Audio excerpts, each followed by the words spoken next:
జనసేనకి ఇప్పుడు ఒక నైతిక పరీక్ష పెట్టారు వినుత. ఎవరైతే జనసేన శ్రీకాళహస్తి వినుత వాళ్ళ ఆయన ఇద్దరు కూడా ఓ రకంగా మెగా కుటుంబం. అంటే పుట్టినప్పటి నుంచి ప్రాణం పెట్టే కుటుంబమే. వాళ్ళు వేరే వేరే ఆలోచనలు చేసిన వాళ్ళు కాదు. పవన్ కళ్యాణ్ కోసం ప్రాణాలు పెట్టిన వాళ్ళు. పోనీ అట్లని పవన్ కళ్యాణ్ వాళ్ళకి ఏం డబ్బులు ఇచ్చి పోషించాడా, చిరంజీవి అని డబ్బులు ఇచ్చి పోషించాడంటే లేదు. వాళ్ళ డబ్బులతో వాళ్ళు వ్యాపారాలు చేసుకుంటూ వాళ్ళు ఎదిగి ఉన్నత విద్యావంతుల ఈ ఉండి ప్లస్ ఎదిగినటువంటి వాళ్ళు.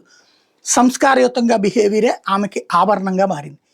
ఆమె డ్రైవర్ని మర్డర్ చేయడం, రాయుడిని మర్డర్ చేయడం రైట్ అని ఏ ఎదవా అండవు, తప్పే.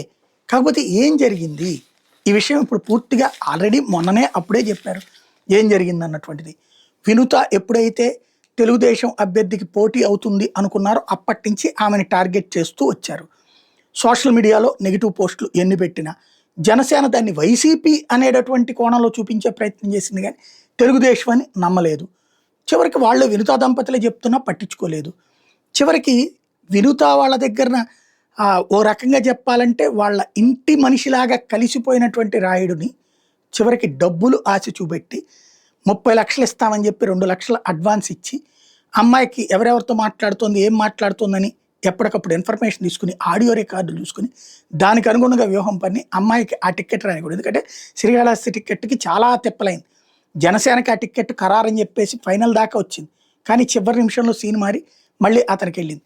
అప్పుడే ఈ ఆడియోలు వైరల్ అయినాయి. అమ్మాయి మాట్లాడినటువంటి ఆడియో లేకపోతే కొన్ని, తద్వారా అమ్మాయికి సంబంధించినటువంటి కొన్ని వీడియోస్ ఇట్లాంటి ఇవన్నీ కూడా తీసుకురావడం ద్వారా ఆమెకి టికెట్ రానియకుండా చేసి, అంటే కాంట్రవర్సీ అన్నటువంటి పేరుతో ఆమెకి టికెట్ రానియకుండా చేసి తద్వారా అక్కడ టీడీపీ టికెట్ తీసుకుని సుధీర్ రెడ్డి సాధించుకున్నారు అన్నటువంటిదే వినుత దంపతులు ఆరోపించుతూ వచ్చారు. చివరికి ఆ తర్వాత వీళ్ళని అసలు అక్కడి నుంచి పంపించేస్తే తప్పించి ప్రయోజనం లేదని మర్డరే చేసేయమని చెప్పి అదే డ్రైవర్ రాయుడికి చెప్పారు.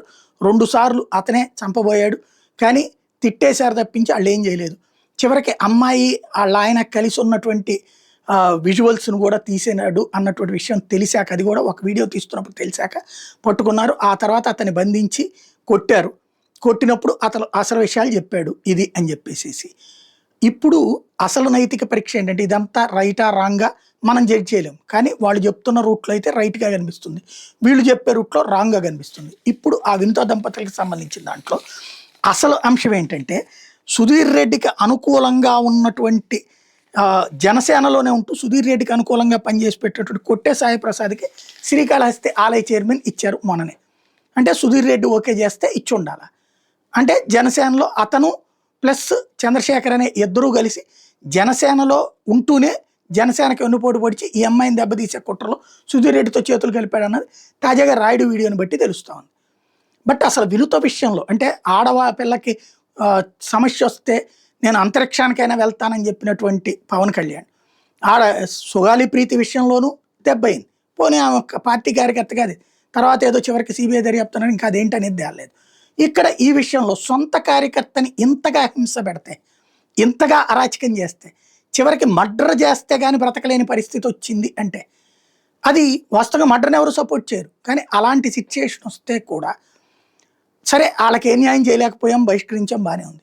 కానీ చివరికి అలాంటి కుట్రకి పాల్పడడానికి కారణమైనటువంటి వ్యక్తికి పోస్ట్ ఇచ్చారన్నటువంటి పాయింట్ని ఇప్పుడు ఈనాడు జ్యోతి కూడా ప్రొజెక్ట్ చేస్తున్నాయి, ప్లస్ సోషల్ మీడియాలో వైరల్ అవుతుంది.